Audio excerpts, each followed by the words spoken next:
Video है ये 4th class 10 कक्षा 10 के लिए, ठीक है ना। तो सबसे पहले इसमें हमें, हालांकि मैं कई बार बता चुका हूँ कि भाई रेशनल नंबर क्या होते हैं, रेशनल नंबर। दूसरा, रेशनल नंबर क्या होते हैं, है ना, रेशनल नंबर क्या होते हैं, ठीक है, रेशनल नंबर। और थर्ड जो होता है रियल नंबर, एक रियल नंबर और होता है, रियल नंबर क्या होते हैं, रियल नंबर। तो जो आज की वीडियो है ये हमारी एक्सरसाइज 1D के लिए है, जो RS अग्रवाल की है, ठीक है। तो देखो, सबसे पहले मैंने आपको रेशनल नंबर बताए थे। रेशनल नंबर क्या नंबर होते हैं एक बार फिर बता देते हैं, ठीक है ना। जिनने पहली क्लास ना ली थी उनका क्लियर हो जाएगा। रेशनल नंबर हमारे क्या होते हैं, वे नंबर से जो P/Q की फॉर्म में होते हैं। वे है Q is not equal to 0, जहाँ Q 0 के बराबर नहीं होता है, ठीक है। दूसरी बात मैंने तुम्हें ये भी बताई कि रेशनल नंबर हमारे वे नंबर्स होते हैं जिनके हम स्क्वायर रूट, दूसरी बात क्यूब रूट, और जो रिपीटिंग फॉर्म में होते हैं, किसमें होते हैं, रिपीटिंग फॉर्म में होते हैं। जो रिपीटिंग फॉर्म में होते हैं वे नंबर भी हमारे क्या कहलाते हैं, रेशनल नंबर कहलाते हैं। तीसरी बात जो इसकी सबसे ज्यादा इंपॉर्टेंट है कि वे रेशनल नंबर जैसे हमारे P/Q है, P/Q की फॉर्म में, तो P और Q का जो HCF होगा वो हमेशा क्या होगा, 1 होगा। ये बात तुम्हें याद रखनी है कि जो PQ का HCF होगा वो हमेशा क्या होगा, 1 होगा रेशनल नंबर में, ठीक है। जैसे फॉर एग्जांपल्स मैंने 3/4 लिया, 3/4 दिस इज रेशनल नंबर, और 3 और 4 का मैं अगर HCF निकालूंगा, हम किसका 3 और 4 का HCF निकालेंगे तो वो हमेशा 1 आएगा। इसलिए रेशनल नंबर का जो HCF होता है वो 1 होता है, और 1 के सिवा कोई और आता तो वो रेशनल नंबर की कंडीशन नहीं होती, ठीक है। तो वो फिर किस में कन्वर्ट हो जाता है, इरेशनल नंबर में होता है। तो आज की जो वीडियो है उसमें हम जो प्रूव करेंगे कि प्रूव कीजिए कि √5 is irrational number, √6 is irrational number. Important question है, एक क्वेश्चन बोर्ड क्लास में हमेशा पूछा जाता है इस टाइप का।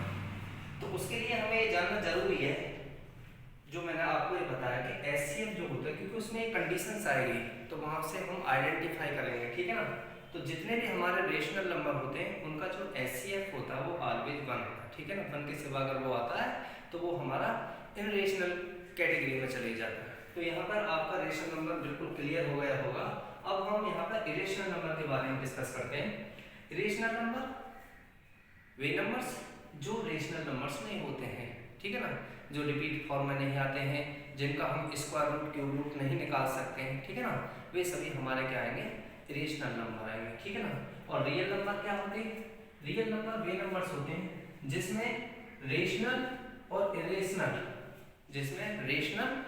इरेशनल, दोनों इंक्लूड होते हैं, रियल नंबर्स में आते हैं, ठीक है। तो रियल नंबर्स क्या होगा, the combination of rational number and irrational number is called real numbers, right.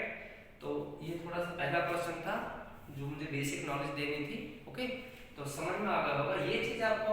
आज की क्वेश्चन जब हम सॉल्व करेंगे तो ये मैं रखना, मैं फिर बता रहा हूँ कि जो रेशनल नंबर का HCF होता है वो हमेशा क्या आता है, 1 आता है, ठीक है।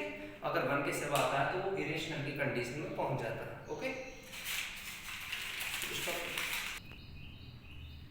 ठीक है ना। तो अब जो हमने रेशनल इरेशनल, अब देखो इसके ऊपर जो इस पे बेसिस क्वेश्चंस हैं उनके बारे में डिस्कशन करते हैं।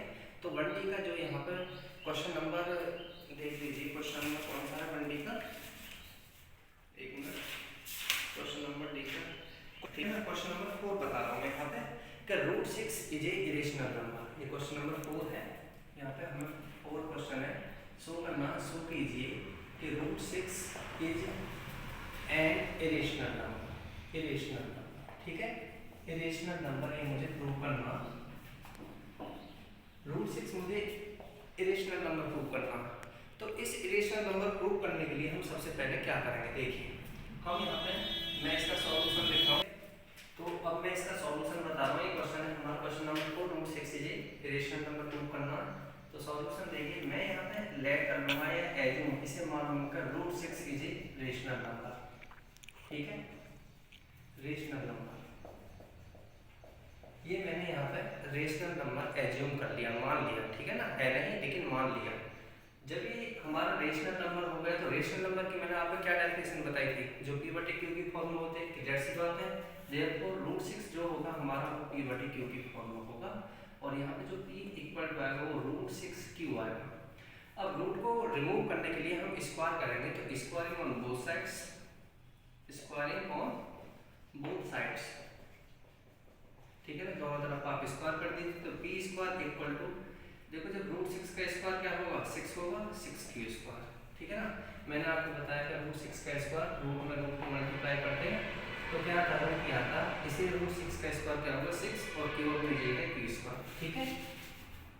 तो ये आ गया, इसका मतलब क्या हुआ 6 divide p square, 6 divides p square.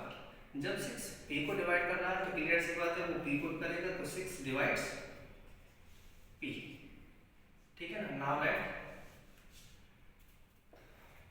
That हमने लेट कर लिए p equal to 6r, p equal to 6r।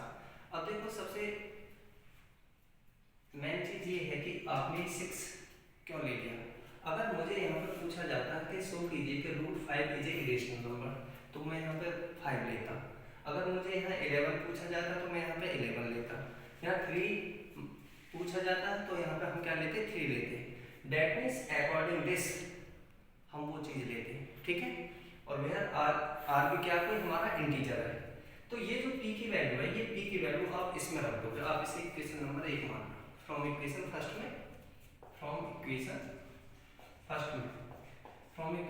रख दीजिए 6r p की जगह। तो देखो 6r ये p की वैल्यू हो गई, और 6q स्क्वायर, तो यहाँ पे आ गया 6 6 36 r स्क्वायर, और ये 6q स्क्वायर, 6 से 6 बार कटा, 6r स्क्वायर बराबर q स्क्वायर। तो इसका मतलब क्या होगा 6 divide q square, 6 divides q square. जब 6 q को q स्क्वायर को डिवाइड कर रहा है तो क्लियर सी बात है 6 q को भी डिवाइड करेगा, तो 6 डिवाइड्स q। अब यहाँ पे देखो आप एक मेन चीज आई होगी कि 6 p को भी डिवाइड कर रहा है और 6 q को भी डिवाइड कर रहा है, तो इसका जो कॉमन फैक्टर हुआ वो क्या हुआ 6 हुआ। p और q का जो कॉमन फैक्टर है वो क्या हुआ 6। तो हम यहाँ पे लिख देंगे देयरफॉर, इसलिए जो कॉमन फैक्टर होगा, कॉमन फैक्टर, अच्छा कॉमन फैक्टर का दूसरा नाम क्या होता है HCF, ठीक है ना। HCF भी बोलते हैं ना कॉमन फैक्टर को, HCF जो कॉमन चीज होती है, common factor of PQ is 6, क्या हुआ 6। अब देखो मैंने जब वीडियो को स्टार्ट किया था तो उसमें रेशनल नंबर की एक मेन चीज बताई थी कि जो हमारे रेशनल नंबर होते हैं उनका जो HCF आता है वो 1 आता है, 1 के सिवा नहीं आता, यही बताया था ना। लेकिन यहाँ कॉमन फैक्टर यानी कि HCF क्या रहा 6 आ रहा, क्योंकि भाई 6 Q को भी डिवाइड कर रहा है और 6 P को भी डिवाइड कर रहा है, इसलिए PQ का जो कॉमन फैक्टर वो क्या हुआ 6। तो HCF ऑफ PQ क्या हुआ 6 हुआ। और हम क्या जानते हैं कि रेशनल नंबर का जो HCF होता है वो क्या होता है 1 होता है, इसलिए कंट्राडिक्ट होगा। तो यहाँ पे आप एक लाइन लिख दोगे, ठीक है। तो क्या है ये लिख दीजिए, but this contradict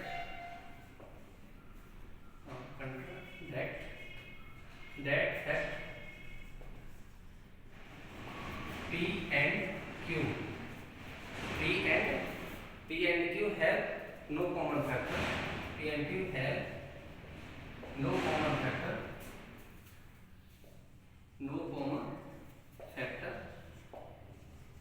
that means HCF other than 1, यानी कि 1 के सिवा उनका कोई दूसरा फैक्टर हो ही नहीं सकता। लेकिन हमारा यहाँ पे फैक्टर्स जो आया वो क्या है 6 आया है, तो देयरफॉर इसीलिए √6 इज एन इरेशनल नंबर, क्योंकि ये कंडीशन किसकी हो गई इरेशनल नंबर की, रेशनल नंबर की नहीं है। रेशनल नंबर की कंडीशन होती तो HCF क्या आता 1 आता, ठीक है।